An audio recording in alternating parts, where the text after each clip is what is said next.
Hi, I'm your host, Marsha Florence for Just Ask. Today we're here at Metro Airport with the Travel Aid Society. Hurry back and join us.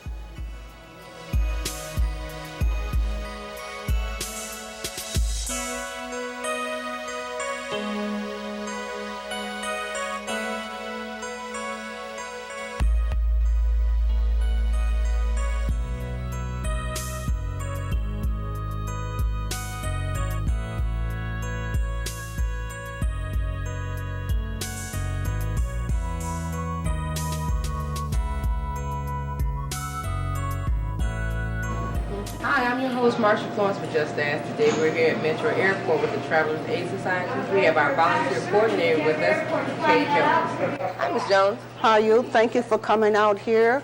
I'm glad that you are here, so therefore we can tell people to help people out here when they have a problem. We are maintain booths in American baggage area, Delta baggage area, and also Northwest baggage area, which is a lower level. We help give directions to anywhere in the metropolitan area. We tell people where to go to pick up their car rentals, the hotels, the restroom, drinking fountains, ticket counter. We also help international travelers to locate their party, runaways. We have to meet them in order to make sure they make connecting flight. Disabled people, we see that they have a wheelchair and we'll take them along with to their connecting flight. The elderly, anyone who need our services, that's what we're out here for. Okay, so how long have you been a volunteer? I have been a volunteer 17 years, but volunteer coordinator 10 years this month. All right. And we have 30 volunteers out here, ranging from 4 weeks up to 30 years or a little over 30 years. And Miss Brown, Betty Brown over here, she's been here for 31 years. Okay. Can you give us some tips that we might be interested in as a traveler? Yes. If you are traveling or have a young child that is going 7 years old or older and they're traveling by themselves, try to book them on a non-stop flight. Make sure you have their name pinned on them with your name and the person that's going to meet them. If it's an international traveler, make sure that they have information of your name, your phone number in English and also in their language so that we can be able to converse with them. If they are elderly, then we need to know, you tell your travel agent that they would need a wheelchair to meet them to make sure they go to their connecting flight. And the main thing is if you're meeting a party here at the airport, make sure you get the airline, flight number, the time that they are arriving. You set up a designated place that you're going to meet and stay there, the city that they're coming from, because we get people who come in here and all they know is a person coming in at 3 o'clock. They have no idea what flight number, airline, or anything. So before the person hang up, get that information. It's very important. And this way, arrive early so when they walk off that plane, they'll see you and they will not be cussing you as you walk up and down. And that is really what happens. All right. Well, thank you, Ms. Jones. You're more than welcome. I do hope you come back out here. Okay. We're going to take a minute and talk to Ms. Betty Brown. Ms. Betty Brown, you're a volunteer here at the Travelers Aid? Yes, I am. Okay, and how many years have you been a volunteer? 31 years. Okay, and your role as a volunteer is what? Just giving directions, helping people find a place to stay, helping them get some food should they not have any money, and hoping they have 10 $1 bills with them. 10 $1 bills. What's the story behind the 10 $1 bills? Because you need 10 $1 bills when you're in an airport. Okay, so the 10 $1 bills is always best to have because you need change. You need change, you have to tip the sky caps, you need to get a smart cart, and you're going to want a pop. Okay. Well, I'm sure our viewing and listening audience will remember, always have 10 $1 bill. I hope they do. Okay. Well, thank you, Ms. Brown. You're welcome. Okay, I'm sure Travelers Aid is glad to have a person on board like yourself for 31 years. Well, I'm going to stay. They haven't kicked me out yet. Okay. Okay. I'm your host, Marcia Florence of Just Ask, and we'll see you back at the station. Hi, I'm your host, Marcia Florence with Just Ask. Today, our guest is Travelers Aid Society. Well, ladies and gentlemen, I hope you had a chance to enjoy the segment we had out at the Metro Airport with the Travelers Aid. In our studio today, we have with us the Executive Director, Ernestine Coates, and the PR person, Shay James. Hi, Ernestine. Hi, Shay. Hi. Glad to have you here. Good to be here. Thank you. Now, we enjoyed that segment out there at Metro Airport, and we'd like for you ladies to give us a little history on Travelers Aid. Well, Travelers Aid Society has been in the Detroit area for 75 years, since 1923. And just last year, we celebrated that 75th anniversary. And so today, the airport is just part of the kinds of services that we provide. But down through the years, Travelers Aid has been a nonprofit human service organization that has responded to the needs of the public, and primarily to those who are the indigent, the most indigent in the city of Detroit. These are individuals whose incomes are less than $2,000 a year, who have just no money, nowhere to go, and don't even know where to go for help. Therefore, at the airport, you were able to see that some of our services were services to those who are handicapped, children who've run away from home or have run from state to state, the elderly, Korean babies, foreign students, people like that, specialized groups that we rarely think about. But they're here in the city of Detroit. Our services extend to those that are homeless, to domestic violence situations, to children who are abused, to those who are stranded, services that will work with a family and an individual to make sure that their lives are stable. We have changed in the sense that we are now focusing our services upon the whole individual. If it's a family, what are their entire needs? What is going to help them become more self-sufficient and more independent than what they've been before? And that's one of our major goals. We provide a number of services. We have a number of programs. One such program is called Homeward Bound, which focuses on single women with children. Of course, about 5% of that population is handicapped, physically handicapped. We have some mentally handicapped in that population as well. Then there is the Target Home program, which focuses on women and children who have had issues or problems with substance abuse and are now struggling to maintain a more stable lifestyle. Okay. And we work with them in terms of finding housing and other services, child care, things that has been very, very difficult for them to get in the past, trying to struggle to better themselves. One of our other programs is called the SHOP program, which stands for the Supportive Housing Opportunity Program. And here again, we work with single men, single women who have children, may or may not have children, who are again struggling to overcome substance abuse issues and problems that they've had in the past, are now clean, are now stable, and are mainstreaming back into the community, relearning habits that they have lost. So the idea with Travelers Aid Services is to connect the dots in a sense. I always say that we connect the dots in people's lives and make families and children more stable and more wholesome to society. Now, let me ask you this, Ernestine. How does one get in contact with Travelers Aid, or how does one actually recognize the services that you just mentioned?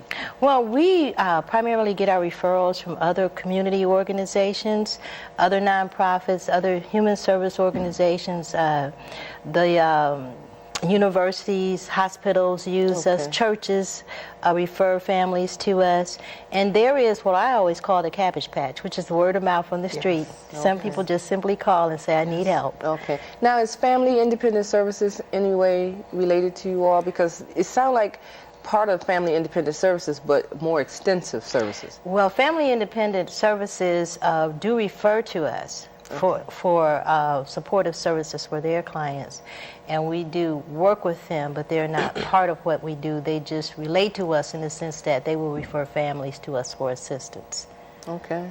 Okay. Well, that sounds like a mouthful, though. Yeah, it's a lot. You know, most time when people hear Travelers Aid, they immediately think of travel agency. Okay. That's not what we do. Or, if not that, they're thinking about the traveler at the airport, which is a lot of what we do, about 40 to 50% of what we do. But if you can think of travel in a sense where an individual is mobile on foot, for instance, the woman who's been abused. She's escaping a domestic violence situation. She's on foot. The individual or family who's been put out of their home illegally by landlords, they're locked out. They're on foot. They are traveling. Okay. We just don't think of traveling in that sense. Okay, because you know the name Travelers Aid or Travelers Aid Society makes it sound as though it's, I'm not trying to be facetious, but pleasant. Yeah. Like you're going on a trip, you're Yes. coming Yeah. back, or you know, or let me assist you on a trip. Marsha, actually what we did was the logo actually had a family with their suitcase, and it looked like they were on their way to Disneyland. That logo has since been changed to what you see there, and it's to let you know it's more transit. Okay. And you do get we're sort of the city's best kept secret. And by this being our 76th year providing services to the community, there are venues such as this that we want to make sure we get the word out about who we are, what we do, and how we can not only just service the disabled, but anyone that has a need. We want to be there to meet that need, and if we can't meet it, refer you to somewhere else where you can at least get help. Okay. Because you've got to start somewhere, and many times we've even created a factoid sheet that lets people know that this is who we are and this is who we are not.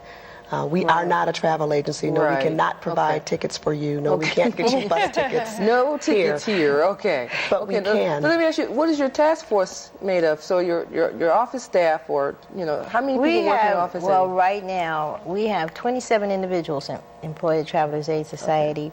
We have a part-time volunteer coordinator, part-time grants writer. Everybody else is full-time. There are social workers, public relations individuals, communication specialists, primarily social workers, because case managers make up about 80% of our office staff. And they're the ones who actually works with the families and to really work to bring these families together again.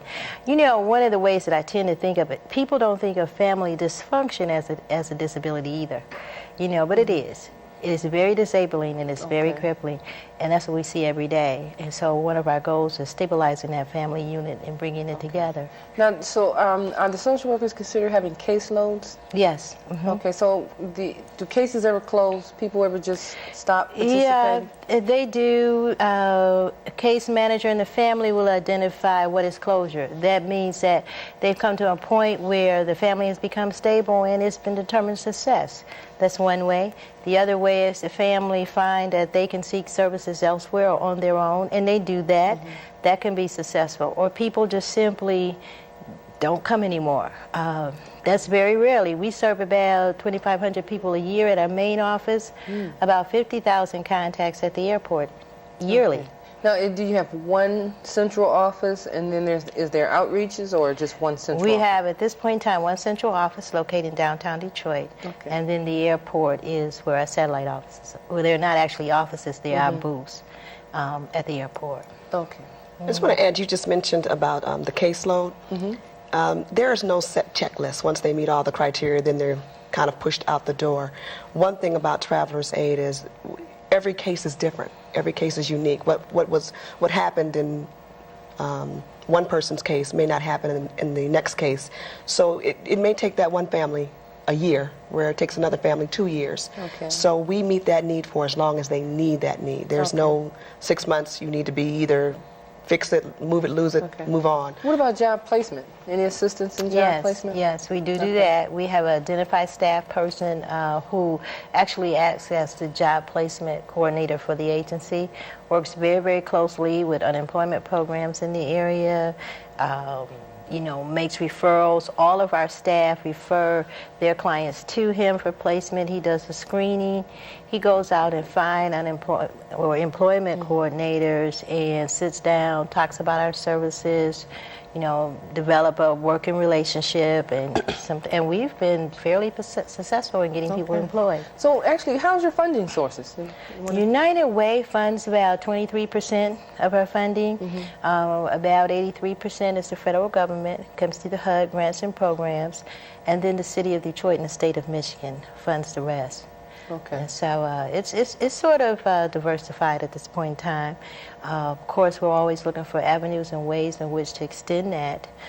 Shay talked about we're always there. We are always there, but I mean, realistically speaking, if we didn't have the funds, it would be a totally different story. Totally different You know, so we have other sources like Shay, being the public relations person for the agency, develops ideas and concepts for getting monies, bringing in other foundations, supporters. Is any possible way we can get it. Right, that's a lot of hard work. Yeah. Through our events and definitely is. corporate sponsorships. Right. So Shay, the type of support that you ask for, I mean, how is the response? When people find out that there's a need and there's a cause, and they really find out that, wow, you all do so much, it's hard to just pinpoint. We're good. Our expertise is case management.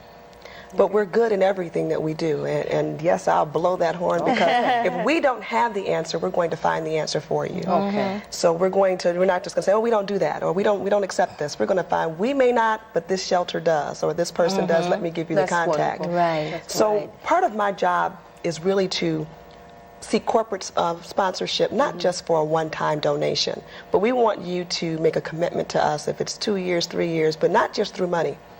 I always say, lots of organizations come, and obviously money is what you need, but if you can get a good group of volunteers or good supporters out of that, good word of mouth, the grassroots, that's worth its weight in gold. You can't find that anywhere when you get people to come behind you and say, you want to support Travelers Aid. That's true. So that is part of it. I don't always want to go and say, we need money, because ultimately if you get the commitment, the money will follow. And we do that through our special events, through our newsletters, through whatever form of medium we can. Your cable show. It's a wonderful way to get out there and spread the word about our services. So if we don't say thank you now, thank you. We appreciate it. Thank you, ladies. Okay. Well, that sounds good. I tell you what, ladies, we're going to go to a commercial break, and we'll be right back. Okay. Travelers Aid. 50 years ago, our job was simple. My son and his family were supposed to meet me here. Well, I'm sure we'll find them. Let me get your son's name. People have changed a lot since then, and Travelers Aid has changed with us. Today's Travelers Aid provides food and shelter, job training for the unemployed, and counseling for runaway teens. Although today's demands are greater, Grandma! we haven't forgotten the reason we were founded: to help people. For more information, call your local Travelers Aid.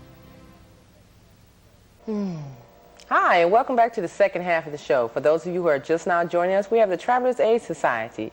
We also have with us a volunteer coordinator, Kay Jones, and we have Shay James, the public relations person. Hey, Kay. How you doing? Good to see you again. Thank you for coming. My pleasure. Now, Kay, we had the pleasure of seeing you earlier at the Metropolitan Airport as the Correct. volunteer coordinator. So tell us about your role as a volunteer coordinator. Well, as I said before, I've been a volunteer on Monday nights for 17 years, and since last month, 10 years as volunteer coordinator. And what we do out there is answer questions, all kinds of questions. Questions of, I am afraid this is my first time out at the airport, and please tell me what to do, where to go. And we try to calm these people down and actually give them what they need to find whoever they are looking for. And that's mostly our main thing out there. Okay. Now, being the volunteer coordinator, do you assign people to the time slots and areas? No. When they come out here, they volunteer. We will ask them what date they would like to work. It's 4 hours a day, 1 day a week, and we ask for a commitment up to a year, 6 months to a year. And then we give them 5 weeks of on-site training. And this is to get them familiarized with the airport, because people are frightened if they've never been out to an airport. Okay, the airport is a pretty huge area. So when you say 5-week training, tell me a little bit about the training. Well, we walk them through the airport, show them where the restrooms, where the baggage area, where to go and get the van to take them to their car, to the hotels, to the car rentals, where the ticket counters are, who to go to if they have a problem, where to call if they have a problem. If they have a person wants to leave a message or have someone page, we tell them where to go. We tell them about operation. They can call the operations personnel to leave a message, or we tell them to call the baggage area people and leave a message there. We get calls all over the United States. Okay, so let me ask you this. If a person is of foreign speaking or foreign exchange, what type of services do you provide? We provide interpreters if we have them. So if anyone out there who can speak a foreign language and would love for us to call them, and this is seldom, but we do need this, then we would call them and have them we would talk to them and tell them what to ask the person. And then they would talk to the person, and we would get the phone back from them, and they would tell us, and this is how it's like a three-way conversation. At times. But again, you use your hands, you point, and you write. Because you'd be surprised that a lot of international travelers can write English, but they cannot speak it. Right. So this is what we do. Now, tell me, I've tried to remember this part about having 10 single $1 bills. I thought I was going to remember this. Okay. All right. What she meant by that is people always come up, they need change to make a phone call. And out there now they have these carts, so that's $1.50. That's a phone cart? No, this is a cart to put their luggage on. Oh, okay. So that's $1.50. They want to tip the sky cap. If they decide they want a sky cap, they want to tip, so they need money. They need money if the person is coming to meet them and they are parked at the meter, so they need change there. So you never know what you need, and they should keep some bills. Single dollar bills. Right. Also, just 10. Not 10. Just 10, but 10. Okay, but let me ask you this. Now, the average person who's going to the airport, whether they're a person of disabled or elderly or whatever, may not think about having X amount of dollars as change. But you all don't provide change. We do provide change only in one area, and that's in American baggage area. But let me clarify something. These are people who are flying in to Detroit, or if you are flying away from Detroit, you should always have some change on you. People come up and ask us for change for a $50 bill or a $100 bill. Okay. They know that that's illogical to ask somebody for that amount of money of change. So you should have that change. And you should have a credit card. Okay. Because if you go to Vegas or someplace and you lose all your money, you got a credit card if you're parked in the parking structure that you can get out. You got a credit card if you can't get out, but you can take a taxi. Now, they will accept the credit card. Are these tips available? Like, some person can see them written out, what you should and shouldn't do. We the have do's and don't. Right. We have a copy here, so if they want to call Travelers Aid at area code 313-962-6740, they can get that. We'd be glad to mail them out. Also, if you have children that is traveling, and your grandparents that are traveling, or you're international, you got your relatives is coming from a foreign country, make sure that they have their name in their language and in English. Okay. Your name, if you are the party that's going to meet them, in their language and your language. Okay. Their phone number, whoever's going to meet them, so that when they come in, they're not frightened.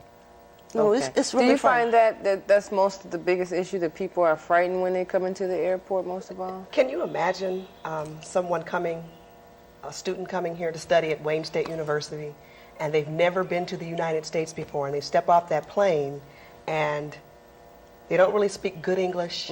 They really don't know to go to the baggage or what to do. It's wonderful to know that there are people at the airport, such as Travelers Aid, to help them without making them feel threatened. Because believe it or not, they've heard things about the U.S. and not everything is positive. So when you get that person that's one of the volunteers that's been there for 30 years, that knows that airport inside out, can get on the phone, get an interpreter, that is such a comforting feeling for them. And Kay hasn't even mentioned about the foreign babies that come to the United States to be adopted. I had the experience of being there to watch Kay and the volunteers greet the caregivers that were bringing the babies over. They took them through customs. We played with the babies. I felt like my child was leaving when it was time for them to go on to their next destination. Correct. And it's such a wonderful, wonderful feeling just for that aspect. It's good to know that parents that are sending their small child to another city, just let me add this, there's a Travelers Aid in every major city. I was going to ask you that major earlier. We are Travelers there. We are part of the Travelers Aid International Network. Okay. It's even in Australia and England. But let me ask you, is there a 1-800 number? No, there is no 1-800 Okay. number. So, but now people who travel should know or should recognize that Travelers Aid does assist foreign exchange students, disabled persons, elderly persons. Yes. So basically, because I'm getting the impression at one point when we came to the airport to shoot the footage, that we were visiting an information booth.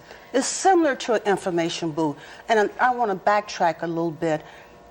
If you have a child, if they're 7 years old, they can fly by themselves if it's a one-way. There's no stop. If it's a stop, then they have to be a certain age, unless you're going to make arrangements for someone to meet that person, that child, and escort them. But most airlines will do this. By Northwest being a hub, they do have what they call quality service people can do it. We also do it. Two, what we do is that whoever, whether they're elderly, handicapped, mentally, or whatever, if they need our help and has requested it from our downtown office, then we will meet that person right at the gate, escort that person to the departure gate, and sit with that person. If it takes us 5 hours, and we have sat with the person for 5 hours until they board that flight. But let me ask you this, how does one know, okay, does a parent call in advance to the Travelers Aid of the next destination and say, my son is coming in on flight 254, will someone be there to They have to make that arrangement. Okay. We need to know to be there. Right, they have to make that But arrangement. is that part of the airport's responsibility? No. No. Okay. But I want to make sure before we leave this show that your viewing audience knows that although Travelers Aid is worldwide, there are only about 5 Travelers Aid that provides services that like ours. Okay. Ours is extremely extensive in terms of its case management. Most of the Travelers Aid, the base of it is there in your airports, your train stations, your bus stations. That's really what Travelers Aid in that venue does. I think people should pay more. We're case management. Okay. That's what makes us unique from. That's your core. That's our core, is case management. Well, you know, because I appreciate you breaking that down, because I'm looking at it like, well, if I go to the airport, and at this point from now on, when I go to the airport, look for us. I promise, I will pay attention to my surroundings. I mean, because you read things and you just keep going and keep going. Right.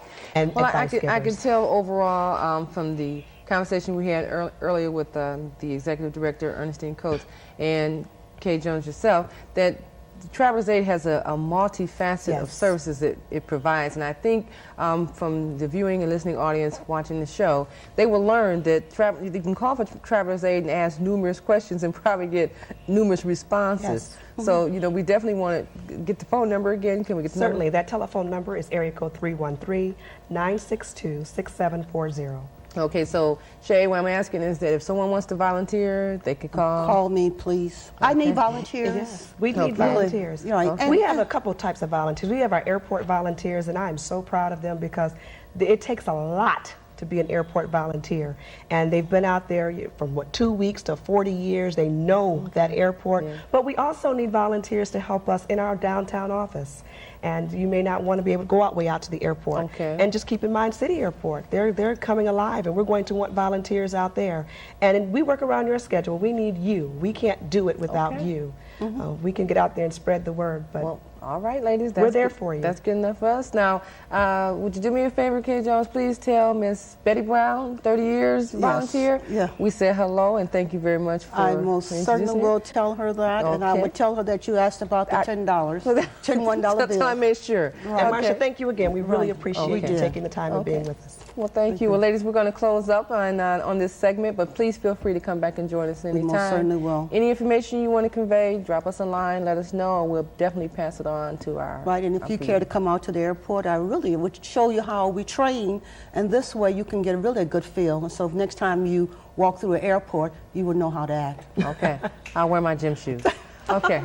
Well, ladies and gentlemen, my name is Marcia Florence, your host for Just Ask. And as you already know, if you know someone with a disability, don't be afraid to ask. Just ask. I'm your host, Marcia Florence. Thank you.